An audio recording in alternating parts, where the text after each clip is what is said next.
Settembre, tempo di rimettersi in gioco. Non solo sul campo, ma anche sui banchi di scuola. E chi ha detto che non puoi portare la tua passione rossonera anche lì? Con Euro Publishing il rientro è un gol. Le nostre riviste di Enigmistica sono il tuo allenamento perfetto per la mente, tra un'interrogazione e l'altra.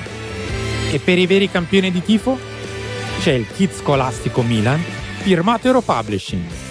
Penne che segnano, temperini affilati, tutto per una stagione scolastica da protagonista proprio come il nostro Milan. Trovi tutto su Amazon, in edicola e nei migliori supermercati. E allora cosa aspetti? Euro Publishing torna a scuola davvero fuori classe. Fai pubblicità su Radio Rossonera e raggiungi un pubblico di oltre 30 milioni di tifosi al mese tra dirette, social, podcast e news H24. Non solo la tradizionale pubblicità tabellare, ma campagne personalizzate. Dagli spot che realizziamo direttamente noi per i clienti, alle citazioni nel corso delle trasmissioni, fino alla pubblicazione di articoli redazionali dedicati sul sito e l'app di Radio Rossonera e all'attività di coinvolgimento sui social. Cosa aspetti? Entra a far parte della famiglia di Radio Rossonera e condividi la tua passione con milioni di tifosi come te. Per qualsiasi info scrivi a edoardo.maturo@radiorossonera.it. Radio Rossonera, la voce dei tifosi rossoneri.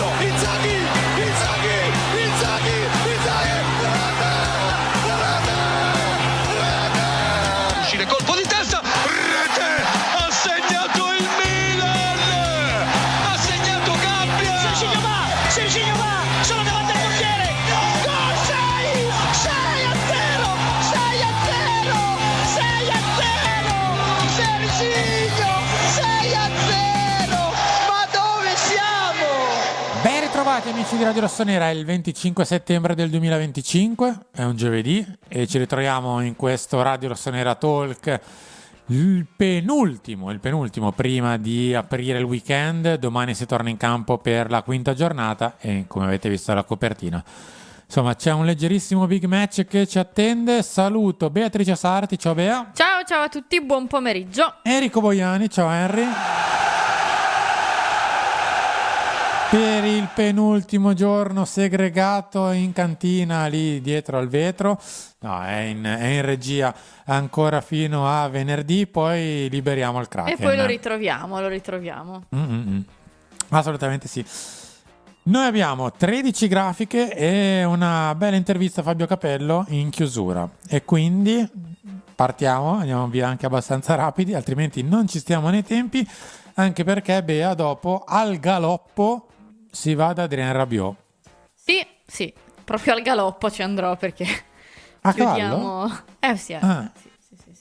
E c'è Adrien Rabiot al Milan Store di Via Dante, quindi dovrai correre lì. Ve lo ritroverete ovviamente sui social, sul sito, qua su YouTube nella parte short, eccetera. Quindi lo vedrete direttamente dallo store fare due chiacchiere con i giornalisti e con i tifosi stessi. Yes. Henry, direi grafica numero 1. Prossimo turno che inizia domani. Oggi c'è ancora un po' di Coppa Italia, c'è ancora un po' di Europa, però in linea di massima inizia a essere la vigilia della quinta giornata. Domani è venerdì, la prima partita sarà sabato, come vedete qui dal tabellone. Como Cremonese sabato ore 15, poi c'è Juve-Atalanta sempre sabato alle ore 18 e chiude il sabato con l'anticipo Cagliari-Inter 20:45. Riapre domenica Sassuolo-Udinese 12:30, dura, cioè qui perché si mangia, magari tieni accesa la TV, però Sassuolo-Udinese, insomma. Pisa-Fiorentina ore 15, così come Roma-Verona sempre alle ore 15. Lecce-Bologna alle 18, precede il big match di giornata, ovvero Milan Napoli, con tutto il rispetto per Juve-Atalanta, però big match di questa giornata credo che sia Milan-Napoli a San Siro alle 20:45, chiude lunedì 18:30 Parma-Torino, 20:45 Genoa-Lazio. Una giornata di campionato importante, Sì. come detto ci sono 2 partite pesanti, ovviamente una ci riguarda da vicino e tra poco ne parliamo perché nella prima parte parliamo molto di campo, di partite eccetera eccetera, poi vi preannuncio già che nella seconda parte parleremo dello stadio anche, visto che tra l'altro tra esattamente 24 minuti inizia il Consiglio Comunale per la discussione della delibera. Vedremo come andrà. Henry, mettimi pure la grafica numero 2, perché a San Siro vediamo se torna la curva, o meglio, la curva in realtà in pratica più o meno la si vede durante le partite, se tornerà a essere viva e a cantare, come stanno chiedendo alcuni dei protagonisti. L'aveva chiesto Gabbia, lo ha chiesto ieri Mike Maignan sui propri profili Instagram e social, insomma, abbiamo bisogno anche perché lo sappiamo, fin quando si gioca con la Cremonese, lo stesso Bologna, che però insomma non sono venuti, quindi non si è sentita la mancanza, il Lecce. Poi sai, credo che Mike, almeno per un tempo, sia quello che sente maggiormente l'assenza, perché comunque quando gioca sotto la Sud lui è proprio lì sotto, spesso fermo, perché non è che il portiere è continuamente coinvolto, soprattutto nelle ultime partite, ed è un bene. Ad esempio con il Lecce, Mike l'ho visto proprio, tutta la partita, non ti dico che si è annoiato, ma quasi, no? Però si sente proprio tanto silenzio, quindi è ovvio che in una partita del genere, dove sappiamo, lo dicevamo anche ieri, San Siro è pieno di tifosi del Napoli, in Milan-Napoli da anni, così come è pieno di tifosi della Juventus quando c'è Milan-Juventus in ogni settore. Quindi a maggior ragione in una partita così sentita, così importante, così attesa, i tuoi che non ci sono li senti, Sì, li sentiremo, soprattutto sentirai gli altri nel caso se i tuoi non ci sono. Comunque, è inutile lanciarci anche qui in strani ipotesi di futuro. Stasera verrà presa, diciamo così, almeno per quanto riguarda la parte curva, una decisione. In teoria sono in sciopero o comunque in pausa fino a data da destinarsi, e quindi... Grafica numero 3, Harry, perché a Milanello c'è un nuovo sceriffo, Bea, in città. C'è Max, che ha messo qualche nuova regoletta. Questa è dal Corriere della Sera di quest'oggi. 3 regole soprattutto. Si parla in italiano, fuori e dentro il campo. Su questo io, ragazzi, per me anche sui social bisognerebbe parlare in italiano, però sono scelte, per carità. Io sono d'accordo con Max, secondo me bisognerebbe parlare italiano, punto. Dress code, e quindi in trasferta staff, giocatori, ma anche tutti quelli che vanno insieme a loro in trasferta, giacca e cravatta. Con tutto il rispetto per Off-White, io Fonseca l'anno scorso con quella giacca da poverino, poi non è colpa di Fonseca, non mi viene neanche il termine di paragone, giacca da cos'era, tipo un mezzo rapper, Ah, quel giubbottino di pelle, dici, con tutte le toppe? Ti prego. È un po' underground. alla moda. Underground, brava, underground. La cravatta con la lacrimuccia, sono d'accordo con Chiara. No, non Fonzi. Vabbè, andiamo avanti. Convivialità, no gruppetti, no pranzi separati. Anche a Milanello, visto che nella sala del pranzo, insomma, i tavoli ovviamente neanche possiamo fare la tavolata da matrimonio. Però si tende a non voler fare gruppi e gruppetti. È giusto. Non so quanto sia realizzabile, perché proprio in ogni contesto squadra, cioè da quando si va a scuola a quando si gioca a calcio, a quando si fa un altro sport, i gruppetti sono qualcosa che si fa in maniera naturale, no? Però cioè, specificarlo aiuta. È ovvio che, insomma, non passa da questo a vincere le partite, No, ci però- mancherebbe. Però passa nel creare una squadra, che sono tanti piccoli mattoncini che fanno sì che da, che sei, 20, 25, quando vai con tutto lo staff, eccetera, insieme, 35, 40 persone, che in teoria devono essere una cosa sola, se invece poi diventa che sono gruppi e gruppetti, singoli, eccetera, quello sì, poi dopo un po' Comunque, cioè, fa notizia perché negli ultimi anni non si è Sì, in visto. effetti sono Ma normalità. in teoria, cioè, no, cioè è una cosa normale. Cioè, non è un qualcosa che dici, ah però che novità. Cioè, la stranezza è se non accade questo, per me. No, ma hai assolutamente ragione. La stranezza è che negli anni precedenti era un po' venuta meno la questione. Ed è uno dei motivi per il quale abbiamo sempre sperato, anche 2 anni fa, che arrivasse Conte, perché queste regole sono la base per Conte, sono la base per Max, sono la base per un allenatore. Non me ne voglia Fonseca, non sto dicendo questo, però io non penso che Fonseca lasciasse liberi tutti, fate quel cavolo che volete, però c'è chi le fa e riesce a farsi rispettare e c'è chi le fa e non avendo magari peso, pedigree, chiamatelo come volete, fa fatica a farle rispettare. Io non penso che Fonseca dicesse venite quando volete, vestite come volete, si parla come volete, se volete mangiare da soli, mangiate da soli, mettetevi le No, ma cuffie. infatti. No, ovviamente. Sono alla base di un allenatore che riesce a farle rispettare. Per me, Esatto. semplicemente. Andiamo a vedere Max. Chiama chi, Bea? Un suo vecchio amico. Adriano Galliani. Grafica numero 4, Henry. C'è all'orizzonte il volo di ritorno per il Condor.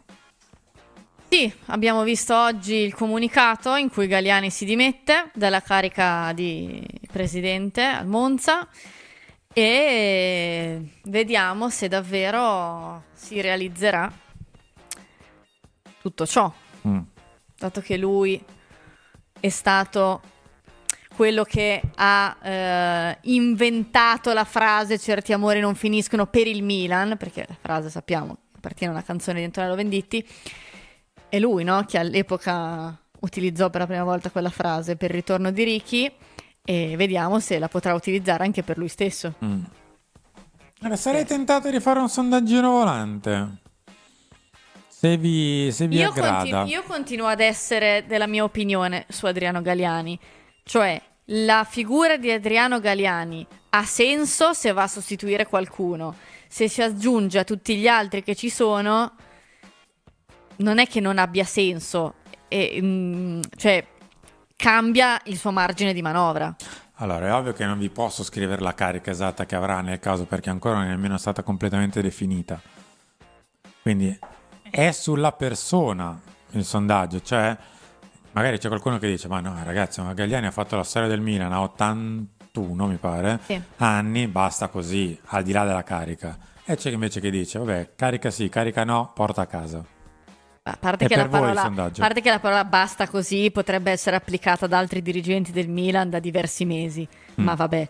Però ripeto, cioè per me ha senso se viene a sostituire qualcuno, perché altrimenti il suo margine di manovra sappiamo tanto com'è. L'abbiamo già visto con Ibrahimovic, non sto dicendo che viene a fare il suo ruolo. L'abbiamo visto con Ibrahimovic, no? Se viene al Milan e c'è ancora Furlani, Scaroni e compagnia cantanti, il suo margine di manovra sarà relativo.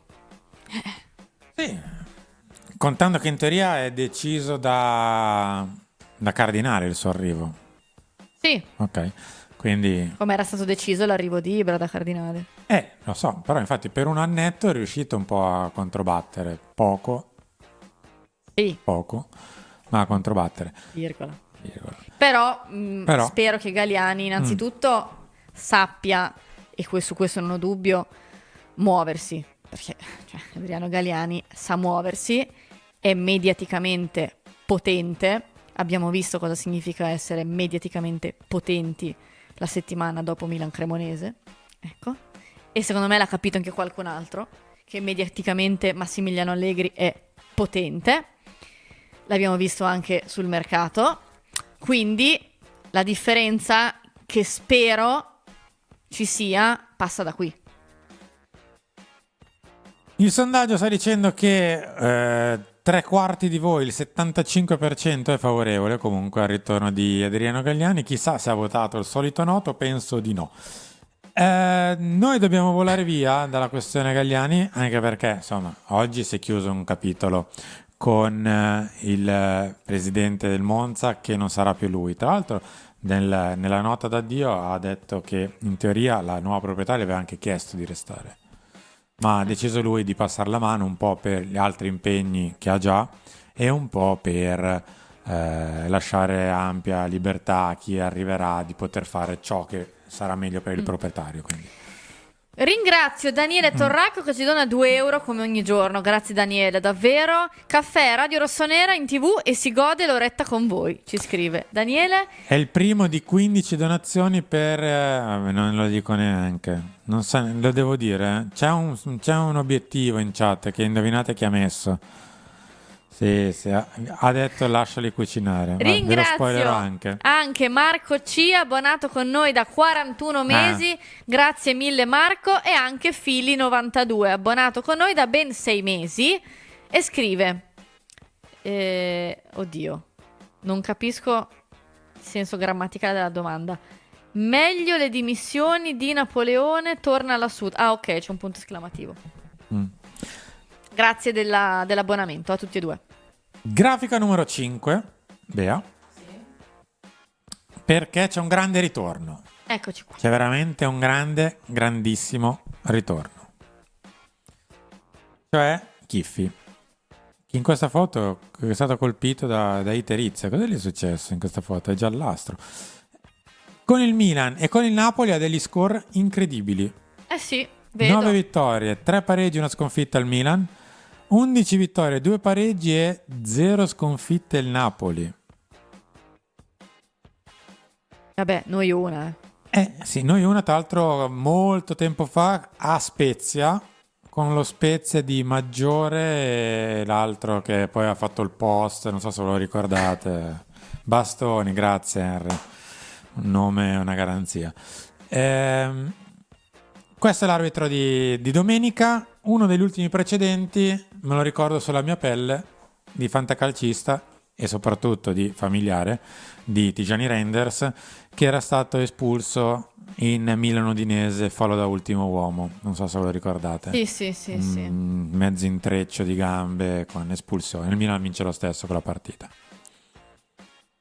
Che dire, io vi dico sempre la stessa frase, serve molto, anche perché io Milan-Napoli sugli arbitri mi ricordo il fuorigioco geografico, che è stato un qualcosa di inedito. Diciamo, speriamo di non dover parlare di Chiffi a fine partita, ma direi di aggiorniamo la versione della mia frase, speriamo di non dover parlare né di Chiffi, né di Marini, né di Doveri al termine di Milan-Napoli, visto che ultimamente anche il settore VAR...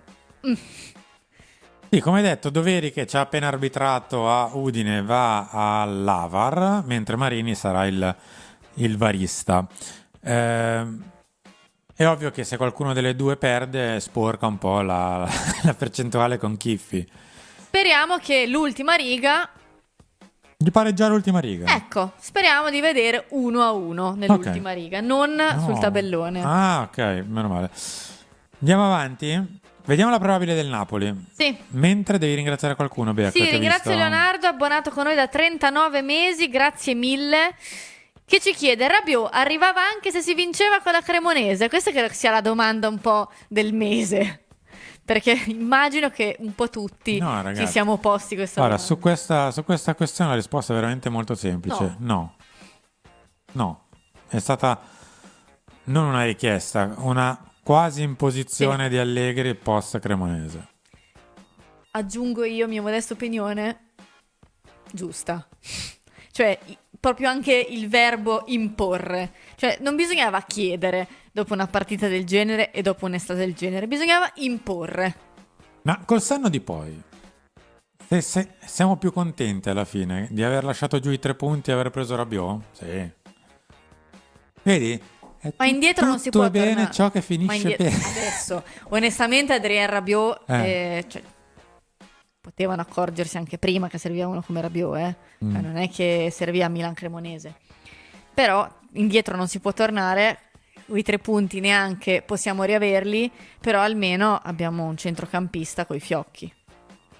Meret in porta, anche se il Napoli quest'anno ha 2 portieri che potrebbero davvero alternarsi, quindi insomma non è iper mega certo sempre che giochi uno o l'altro, però insomma dovrebbe giocare Meret, con Di Lorenzo, Bökeman e il ritorno di Rachmani insieme a Spinazzola dietro, Lobotka davanti a loro in cabina di regia, poi quel mare magnum di giocatori con Politano a larga destra, Anghissà mezzala di destra, McTominay, De Bruyne in questa insolita posizione che parte magari un po' largo e poi viene dentro a giocare, con Højlund. Beh, è una bella formazione.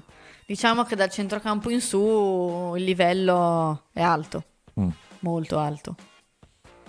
Non so se avete visto, poi alla fine del talk, non adesso, alla fine del talk, andatevi a vedere la top 11 combinata del direttore. La trovate sia qui su YouTube, nella sezione Shorts, sia sul nostro profilo Instagram. Anzi no, TikTok. Tra l'altro, dico a te e a Henry che avete preparato le coppie, perché poi io ho giocato, che con Rachmani sarebbe stato più semplice. Ma questa è la probabile era formazione. quello il divertente, quello era. Questa è la formazione probabile del Napoli. Anche qui non credo che avremo grandissime, diciamo così, cose strane all'orizzonte. Potrebbe esserci Olivera per Spinazzola, ma Spinazzola è nettamente in vantaggio. Potrebbe esserci che Rachmani alza bandiera bianca all'ultimo perché non ce la fa definitivamente a recuperare, quindi c'è Juan Jesus, però sembra Rachmani in vantaggio. Il resto della squadra invece è praticamente confermatissimo. Ringrazio Mario che ci ha scritto: bella l'emozione per una partita, cose sopite nella memoria. Ha ragione, assolutamente, soprattutto dopo l'anno scorso, perché veramente l'anno scorso ad un certo punto dell'anno c'era poca voglia di proprio vedere il Milan. Io ricordo che arrivava il weekend e i tifosi erano neanche più preoccupati, proprio esausti. E onestamente, cioè l'anno scorso quando siamo arrivati veramente che al massimo ci si poteva arrivare quarti, quinti, cioè qui ti giochi qualcosa in più. Poi siamo al 25 settembre, sappiamo benissimo che è presto, che bisogna stare cauti, tutto quello che volete, però ragazzi, cioè un po' di vita, cioè c'è del vivo. Grafica 7, perché peraltro torna a trovarci qualcuno che al Napoli ha sempre fatto molto bene, o meglio, lui con noi contro il Napoli, cioè Rafael Leao. Sì. Che torna in gruppo. Torna ad allenarsi in gruppo, l'aveva anticipato Landucci dopo Milan-Lecce che il giorno giusto sarebbe stato giovedì e giovedì è stato. Quindi Rafa è in gruppo, è ovvio che vediamo a questo punto se ci sarà, più no che sì, però in campo dal primo minuto intanto è recuperato, quindi è più no che sì. Finalmente lo vediamo. Nella partita è più sì che no. Finalmente lo vediamo. Comunque Allegri aveva detto Napoli e Napoli è stato. Perché le bugie, Bea, hanno le gambe corte. Come disse proprio lui in conferenza stampa. Esattamente. Sì, però Harry, non è che lo dice Max, c'è un proverbio che c'è da 100 anni. Cioè, non è che ogni cosa gasa, ma voi non capite che Enrico Boiani tutto il giorno in redazione, qualsiasi cosa succede, gasa Max. Cioè, le bugie hanno le gambe corte, proverbio centenario, gasa Max. Vabbè, non solo le bugie hanno le gambe corte, anche infatti. Vabbè, Ecco. che succede? No, Ecco, anche quell'altro, Leonardo Menini, che tutto il giorno ci mima i cavalli, è così. Spero che sia entrata la tua risata, perché mi è arrivata addirittura a me la tua risata. Fai te. Sì, sì. Vabbè, Harry, mettimi la grafica con la probabile formazione del Milan. Non vedrete Raffaele Leao per ovvi motivi, perché insomma sarà a disposizione della panchina, ma vedrete tutti gli altri che sono... No, scusa, vedo partita anche la chat. Niente. Calma, Bea, calma, perché era intenditore di Ippica, chiama il se vuoi illusione, vabbè. Allegri santo subito, Aura Max, che Aura Max, Max gas a prescindere. Partita la cavalleria, vero? Vabbè, sì. Beatrice Sarti galoppa con noi, addirittura Augusto.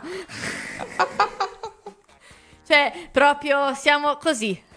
E siamo solo al 25 settembre. Io vorrei ricordare a tutti il mese più lungo dell'anno. Per me settembre quest'anno è durato più di gennaio. Vabbè, partita la cavalleria, ha ragione. E pensa, Bea, che tra poco vedrai anche il cavallo principale. Chi è? Adrien Rabiot. Lo Ah, vedrai è di vero, persona. sì, tra Potrai un'ora glielo toccare dico. il suo Garrese. No, quasi quasi glielo dico. Va bene.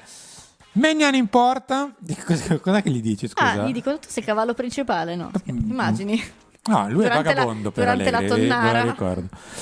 Tomori, Gabbia e Pavlovic, i tre dietro, con Salmacher e Stupinian sugli esterni, Modric in cabina di regia, Rabiot e Fofana sono le due mezzali, Pulisic a supporto di Santiago Jimenez. Anche qui, grandi dubbi all'orizzonte, pochi. Sì. Mm. Forse l'unico dubbio davanti?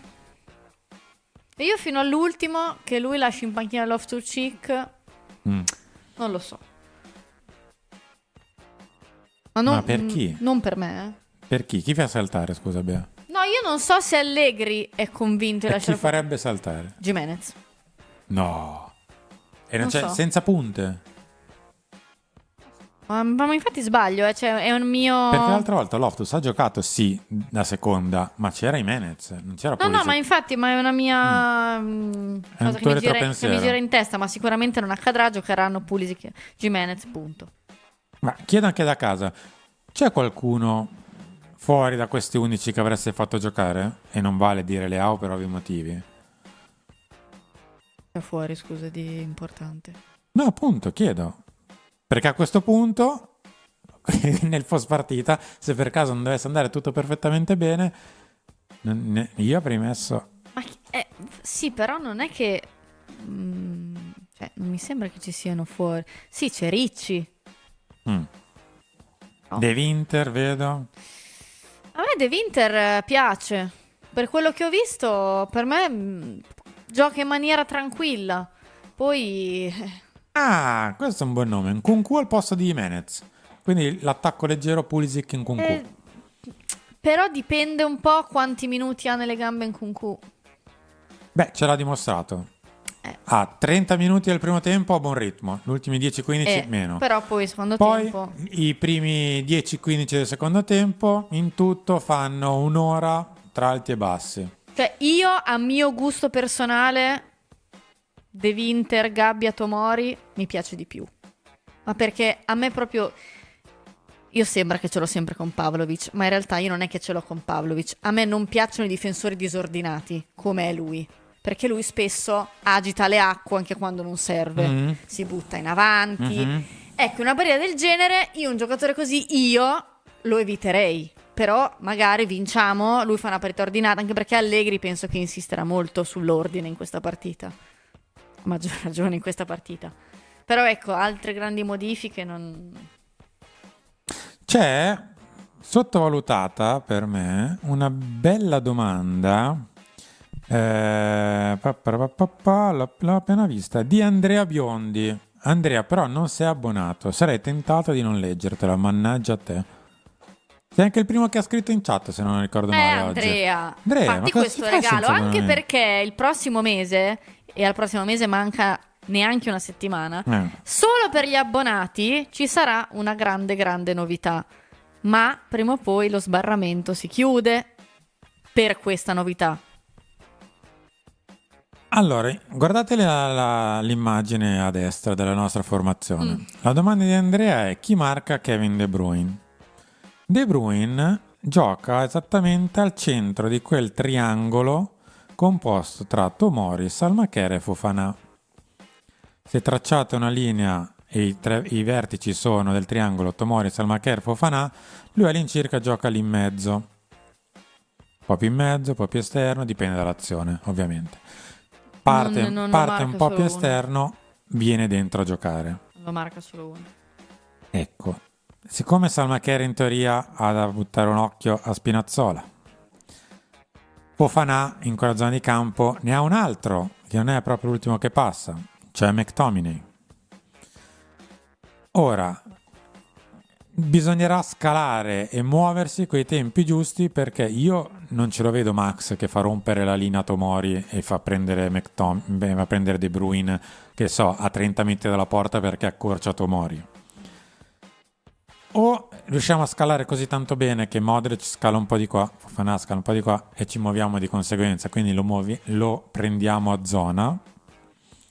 Oppure il fatto che in quella stessa posizione gravitano 2 o 3 giocatori che sono McTominay, Spinazzola e appunto De Bruyne, se non ti muovi coi tempi giusti lì qualcosa potresti rischiare. Sì, sono abbastanza d'accordo con te alla fine. Ma sai, il problema è che non è che c'è solo De Bruyne, come dicevi tu. Ci sono tanti giocatori forti lì davanti che devi preoccuparti di marcare. E io mi auguro che il Milan faccia una partita non solo difensiva, perché con una squadra che ha quel centrocampo e quell'attacco, per me se pensi solamente a non prendere gol, lo prendi. Cioè devi essere anche un po' spavaldo, non spavaldo alla vecchia maniera, però devi anche aggredirli un po', altrimenti alla fine loro ti puniscono. Quindi vediamo come la imposterà, però cioè, come noi ci dobbiamo preoccupare di Højlund, De Bruyne, McTominay, anche loro si devono preoccupare di altri. Chiaro. Ad esempio Pulisic a chi lo fanno prendere? Perché Pulisic o sale un centrale o gli deve dare un occhio a qualcuno che sta a metà, tipo Lobotka, ma non è così semplice. Va bene, Harry, mettimi pure la grafica numero 9, vediamo un po' il confronto tra i due allenatori, nel mentre Giuseppe scrive: ma se facciamo un abbonamento, Harry dice in live Max Gaza? Lo dice 24 ore al giorno. Però così me lo svilisce. No, però no, ma è ovvio, cioè se tu fai l'abbonamento è ovvio che te lo dice.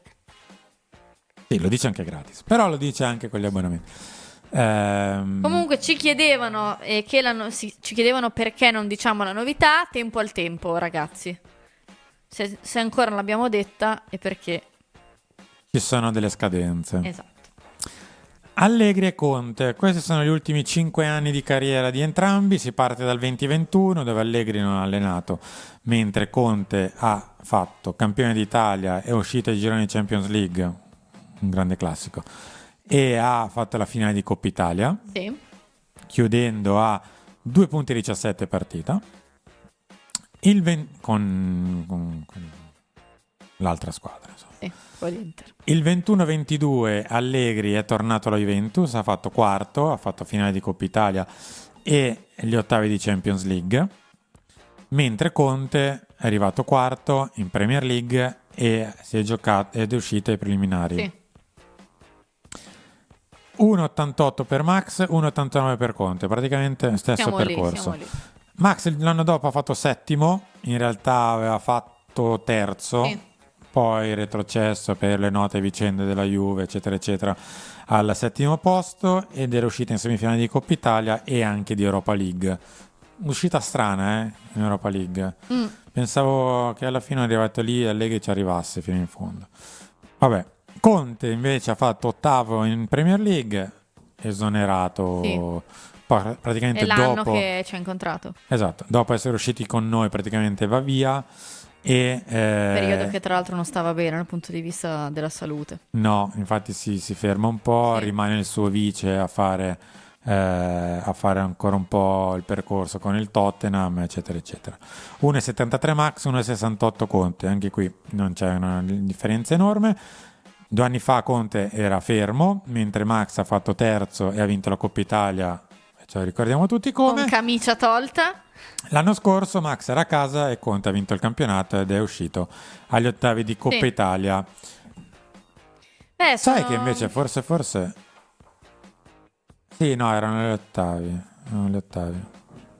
Ma guarda, sono due allenatori, figurati. Dicevo, sì, Harry sì, purtroppo sì, sono solo che sono da sola, più dura. E dicevo che sono due allenatori per me diversamente simili, nel senso che per alcune cose vedo molte comunanze, poi ovviamente per il resto no. Però è difficile dire sono uguali, sono diversi, è un confronto particolare quello tra loro due.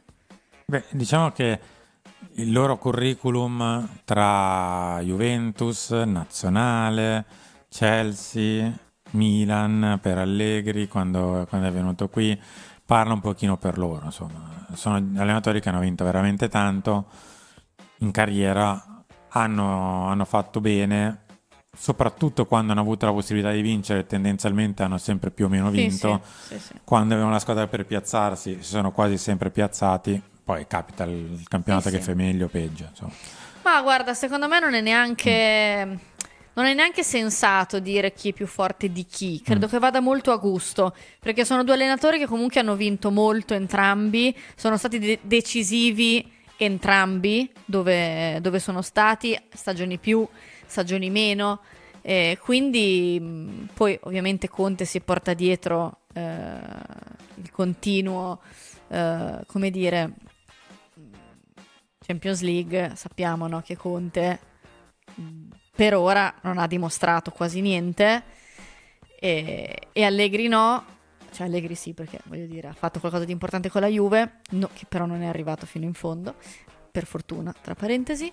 Però ecco, non so, non ho mai questo, non so, per me non lo vince nessuno dei due il confronto in generale. Poi va molto a gusto chi preferisce chi. Non so tu cosa ne pensi. Posso dirti una cosa? Come giustamente ci scriveva Luca, e poi invece passiamo ad altro, è arrangiato l'annuncio, che Conte ha vinto gli ultimi 2 campionati in Italia, Inter e Napoli, nei 2 anni in cui Allegri non ha allenato in Italia. Per me li avrebbe vinti comunque. Vabbè, questo è un dato statistico. No, certo, ma mia opinione, per me li avrebbe vinti comunque. Quindi quest'anno che Max allena in Italia, Chissà. Ma per è me in più difficoltà estrema. Chi? Tu. Ah, a me invece più Conte. No, Io lo sono so, una lo so. contiana da sempre. Io spero che prima o poi Conte sarà sulla nostra panchina, ma magari tra 10 anni, Cioè io spero di vederlo prima o poi sulla nostra panchina, perché a me piacciono le personalità così forti, ma mi piace anche Allegri come personalità, cioè uno che non si fa mettere i piedi in testa. A me piacciono gli allenatori così, ma le personalità così nel calcio a me piacciono. Però io, più che, con tutto il rispetto per Max, per me se c'è un ostacolo per il Napoli quest'anno sono le coppe, perché Conte fa fatica. Finora il suo curriculum dice che fa fatica quando ha le coppe, cioè non tanto nel vincere, proprio nel gestire la stagione. Se in questa stagione riuscirà a dimostrare che innanzitutto fa qualcosa di meglio in coppa e sa gestire anche meglio la stagione con più partite, bravo. Però fino ad ora, per me, con tutto il rispetto per Allegri, cioè, l'ostacolo di Conte per me è la Champions fino ad ora. Sì, ci sarebbe in realtà anche un confronto diretto tra i due, però diciamo che sono successe svariate cose in quella stagione che hanno un po', per quanto mi riguarda, annacquato il giudizio. Dove? Quando? Quando Conte vinse lo scudetto sul Milan di Allegri. Ma al di là della fatica a commentare quella stagione viziata da cose un po' particolari, in realtà c'è un precedente, ma andrei avanti. Grafica numero 10. Pensa, quella sembra cosa lì... successo un'eternità fa che si poteva fare gol e non convalidare un gol dentro di 2 spanne. Pensa, sembra passata... Sembra una roba degli anni 60 che è una cosa invece. che sarà che io ho avuto la sfortuna, perché me lo sarei ampiamente risparmiato tornando indietro, di essere lì sopra quella porta. È qualcosa che, cioè, ancora se io ci ripenso, io non ripenso all'immagine TV, immagine sui social, che quante volte l'abbiamo rivista quell'immagine, miliardi, no? Io ripenso proprio all'immagine vista dal vivo dai miei occhi di quella palla e dico, boh, Guarda che è qualcosa che non si vede così spesso, Ah, no. così clamorosa. No, certo. Nel mentre stamattina si è unito al coro sullo stadio anche Simonelli, che è il presidente di Lega. Stavo vedendo nel mentre, vi do informazione live, che è partita la discussione della delibera in Consiglio Comunale. In questo momento, ad esempio, c'è il consigliere Riccardo Truppo che sta parlando.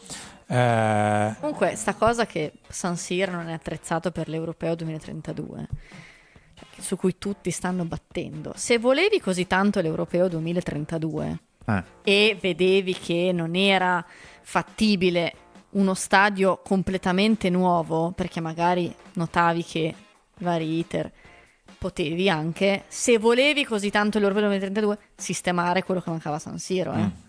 Cioè non è che era una cosa impossibile. No, è Truppo con la P, non Trucco con la C. No. Queste sono le parole di Simonelli. San Siro non è attrezzato per l'Europeo 2032. Lo prova il fatto che è stato bocciato dalla UEFA per ospitare la finale di Champions 2027. Posso dire una cosa? San Siro è stato bocciato nel caso perché non si sta facendo niente Esatto. su San Siro da anni. Se si fosse un attimino sistemato per quello che Tutto. serviva a sistemarlo, tipo le paratie tra i settori, che sembra essere una delle cose per cui è stato bocciato, non è che sta cadendo a pezzi. Sì, non è messo benissimo. Andava a sistemare. Ma Ma ripeto, poteva anche- se volevi così tanto l'Europeo 2032, le sistemazioni potevi farle. E invece mi sembra che questa cosa venga usata, tra virgolette, per spingere sul sì. Tanto in questi giorni c'è del propaganda. Cioè, lo vediamo, non è che ve lo dobbiamo dire noi. Buttare a mare questo processo per questioni ideologiche di bassa lega è un autogol. Ma un'altra cosa che volevo chiedere, ma tutta questa gente che oggi sta parlando, ieri, Dov'era? negli ultimi 6 anni, dove è stata? Su quale pianeta terraqueo ha abitato? Ma ti ricordi il periodo Perché ne abbiamo vissute pazzesco di in ogni. cui la Maura non si poteva toccare perché era pezzo del parco? Lì, io onestamente in quel periodo, posso dire, mia mera sensazione, a me dava l'idea che proprio a Sala dello stadio del Milan non fregasse niente, cioè della serie ho altro da fare. Adesso sono una decina di giorni che sembra che sia una questione di vita o di morte. Sarà un danno per la città, perché se non avranno San Siro i due club finiranno per fare stadi fuori dal comune. Se Jerry Cardinale riusciva a trovare una stampella economica al progetto di San Donato, il comune di Milano l'aveva già perso il San Siro condiviso. Non è, tra virgolette, demerito nel caso se uno vota pro o contro. È che se ne erano già, il Milan quantomeno se n'era già andato. Poi non sono trovate la quadra, chiamiamola così, e quindi bisogna tornare un po' indietro alla questione. Però, vabbè, andiamo avanti, va. Vediamo le altre parole di Simonelli, la grafica numero 11, Henry, perché poi dobbiamo fare un Sì. po' il punto della No, situazione. è che tra poco abbiamo il nostro ospite speciale di oggi. Sì, arriva Fabio Capello. Corro da Simonelli. Vogliamo bypassarlo, Simonelli? A me sembra proprio mera propaganda. Dai, grafica numero 12 allora. Anche perché è travolto, diciamo così, dall'attualità, visto che, come detto, è partito il Consiglio Comunale che dibatterà sulla questione. Ci sono 2 consigli comunali importanti, quello di oggi e quello del 29, quindi diamo un occhio alla questione, perché la situazione è questa: si svolgerà alle 16:30, quindi è già partito da qualche minuto il Consiglio Comunale a Palazzo Marino. La seduta inizierà con la discussione della delibera di approvazione degli elementi essenziali per la compravendita del compendio immobiliare comprensivo dello stadio Giuseppe Meazza a seguito della proposta presentata da AC Milan SPA e FC Internazionale Milano SPA, qualora licenziata dalle commissioni consigliari competenti. Perché peraltro ieri il consigliere Munguzzi faceva notare che alcune commissioni consigliari che dovevano licenziare la questione non l'avevano fatto per mancanza di numeri, per mancanza di organizzazione, eccetera eccetera eccetera. Questione particolarmente italiana, mi viene da dire, vero? Sì, guarda, la definizione questione italiana credo che sia perfetta. Chiudiamo, Henry, con uno spaccato di quello che è il momento, la grafica numero 13. Perché la situazione è leggerissimamente sul crinale. Allora, i votanti in Consiglio Comunale di Milano sono 49. Per avere la maggioranza ne saranno 20-25 di voti. In questo momento dichiarati o dichiarabili ci sono 24 voti a favore, maggioranza e liste civiche Sala, 24 voti a sfavore, la minoranza con l'aggiunta di 7 consiglieri della maggioranza che votano contro, più c'è un indeciso, che non vorrei essere nei suoi panni, o forse sì, dipende dai punti di vista, cioè Marco Fumagalli della lista Sala.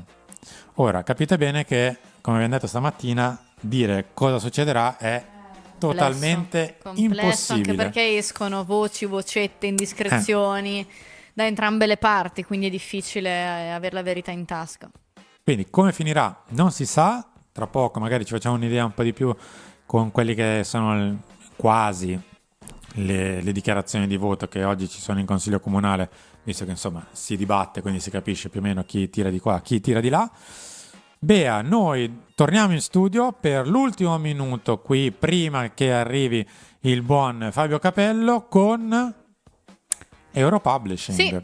Europublishing che ci riporta a scuola, cosa che non sarebbe neanche troppo disdegnevole. Eccolo qua, aspetta prima che faccio crollare via anzi facciamo una cosa, Sì, oggi esatto, promuoviamo le matite. guarda. Bea, tieni. Sì, le matite e anche le penne. Le penne, io sono molto fan di queste penne perché le uso, si scrive Di queste? molto bene. Di queste penne. Penne? Ah. Si scrive molto bene. Passami poi la matita. le vedete rosso-nere. Si scrive molto bene con queste penne. Abbiamo anche il righello, il temperino, la gomma e il taccuino. Alla modica cifra di... 7,90? Ecco, quindi un prezzo assolutamente a memoria, incredibile. conveniente. Dove lo troviamo? Visti i prezzi della cancelleria, io lo so bene. Lo troviamo su Amazon, nelle edicole, nei migliori supermercati, quindi lo trovate dove volete, davvero alla portata di tutti questo set scuola. Beh, c'è un test da fare. Antonio ti chiede il colore delle penne. Nere. Ah, lo sai già? Guarda, le provo, ma Già. assolutamente nere. Nere, Perché assolutamente dai, non si scrive nere. con la penna blu. Esatto, d'altronde siamo Che si rossi scrive con la penna blu. e si scrive in nero per conservare i colori giusti. Siamo arrivati praticamente in fondo. Augusto ti chiede anche se vendono Europublishing briglie SL. No? Per i cavalli, giustamente. Sì. Non per altro. No, ovviamente Dobbiamo no. ringraziare Carlo, anzi Mario, che ci dona 5 euro e scrive: galoppa con noi a una signora no dai, ti invio la mia solidarietà. Grazie Mario, grazie mille. Carlo, abbonato da 42 mesi, ci scrive: mi sbilancio, sarà l'anno della consacrazione di Rafael Inizia, se Leao. torna a giocare, grazie Rafa. Simo94, che è abbonato con noi da tanto, perché ha il badge col numero 2, ci dona 2 euro e scrive: domenica un bel 3-2 al Cardiopalma, grandi ragazzi, grazie a tutti per le donazioni. Firmerei. Sì, direi di sì. Con la Bea, tu vai da Rabiot Sì, e io quindi vi saluto. ci ritroviamo sui social e quant'altro.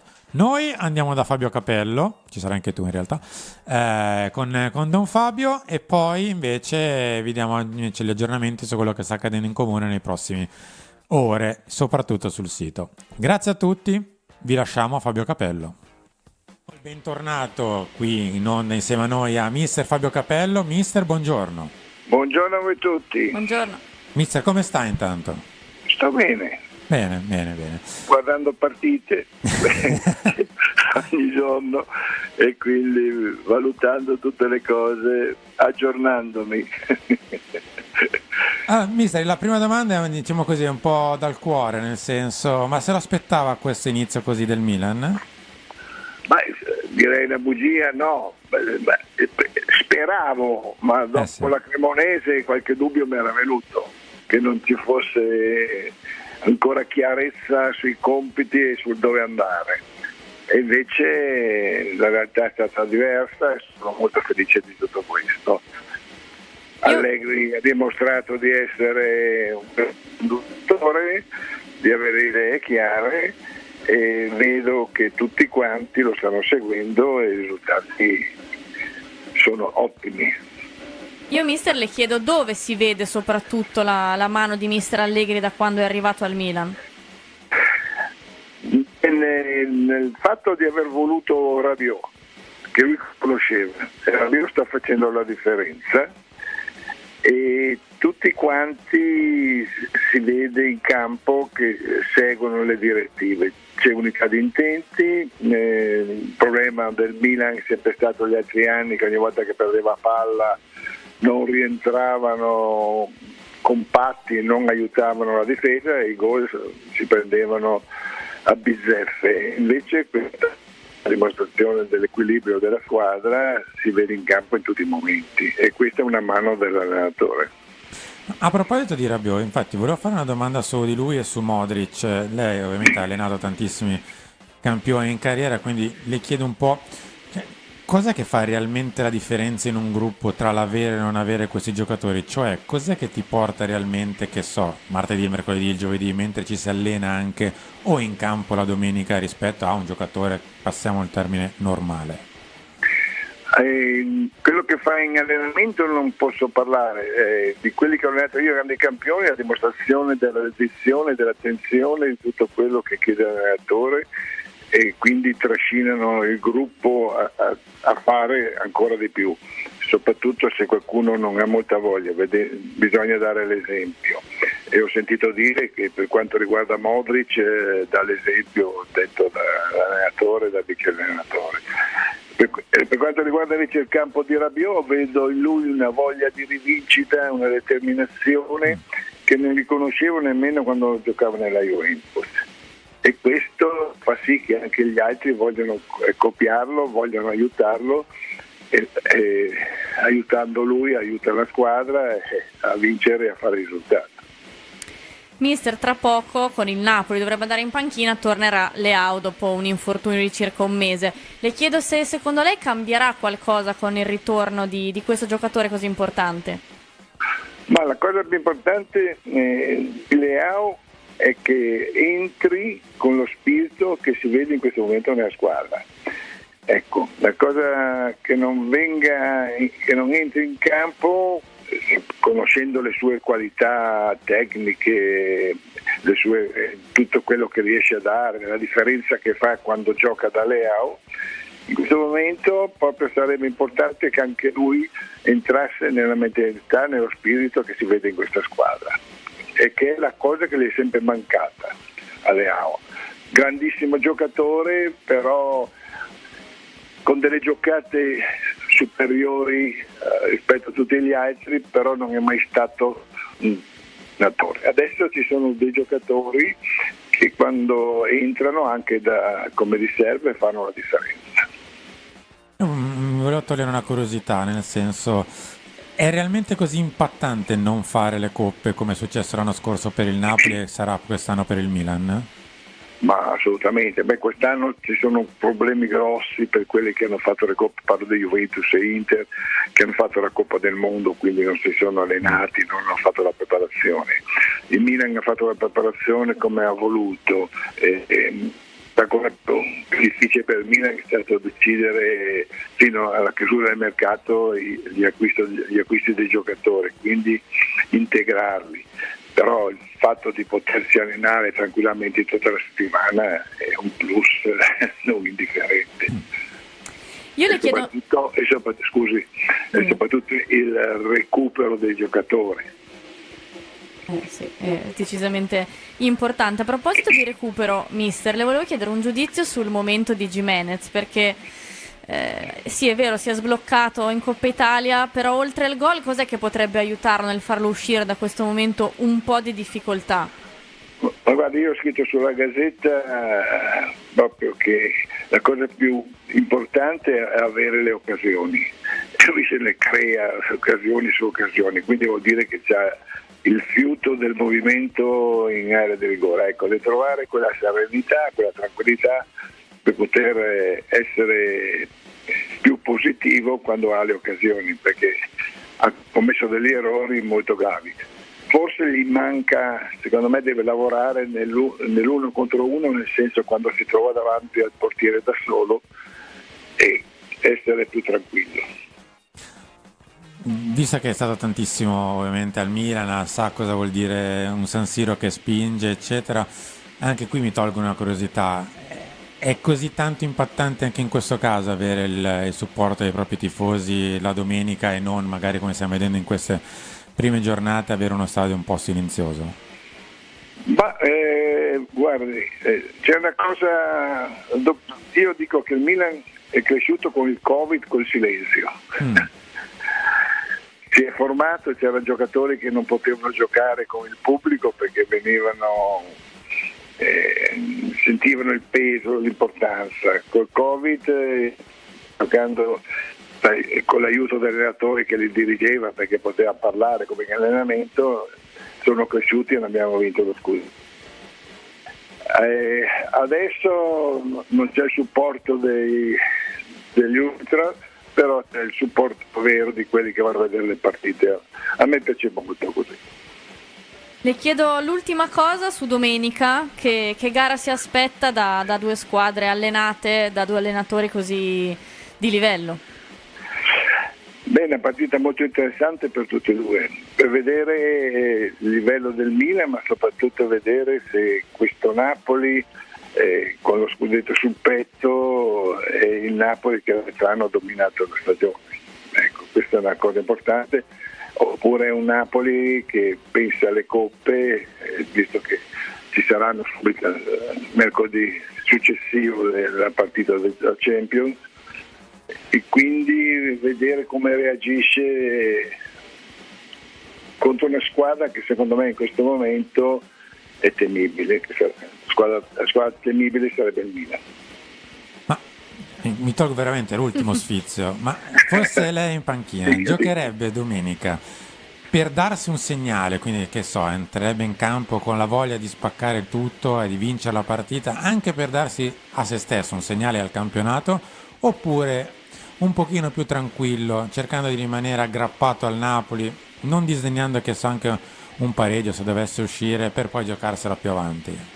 Ma no, guardi, le partite si giocano con la mentalità tutte quante per vincere una dopo l'altra, dimenticare quello che è successo la domenica prima, ma è una soddisfazione troppo grande quando si vince, non c'è il giocatore che possa pensare ad andare in campo pensando al pareggio, nella maniera più assoluta è da escludere questa cosa. Quindi vedremo due squadre che giocheranno per vincere la partita, magari con attenzione tattica sicuramente, perché tutti e due sono due allenatori che sotto questo aspetto sono molto bravi. Mister, grazie come al solito, le auguro buona giornata e alla prossima. Speriamo di essere contenti domenica. Già. Grazie. Grazie ancora, buona giornata. Arrivederci. Settembre, tempo di rimettersi in gioco. Non solo sul campo, ma anche sui banchi di scuola. E chi ha detto che non puoi portare la tua passione rossonera anche lì? Con Euro Publishing il rientro è un gol. Le nostre riviste di Enigmistica sono il tuo allenamento perfetto per la mente, tra un'interrogazione e l'altra. E per i veri campioni di tifo? C'è il kit scolastico Milan, firmato Euro Publishing. Penne che segnano, temperini affilati, tutto per una stagione scolastica da protagonista proprio come il nostro Milan. Trovi tutto su Amazon, in edicola e nei migliori supermercati. E allora cosa aspetti? Euro Publishing torna a scuola davvero fuori classe. Fai pubblicità su Radio Rossonera e raggiungi un pubblico di oltre 30 milioni di tifosi al mese tra dirette, social, podcast e news H24. Non solo la tradizionale pubblicità tabellare, ma campagne personalizzate. Dagli spot che realizziamo direttamente noi per i clienti, alle citazioni nel corso delle trasmissioni, fino alla pubblicazione di articoli redazionali dedicati sul sito e l'app di Radio Rossonera e all'attività di coinvolgimento sui social. Cosa aspetti? Entra a far parte della famiglia di Radio Rossonera e condividi la tua passione con milioni di tifosi come te. Per qualsiasi info scrivi a edoardo.maturo@radiorossonera.it. Radio Rossonera, la voce dei tifosi rossoneri.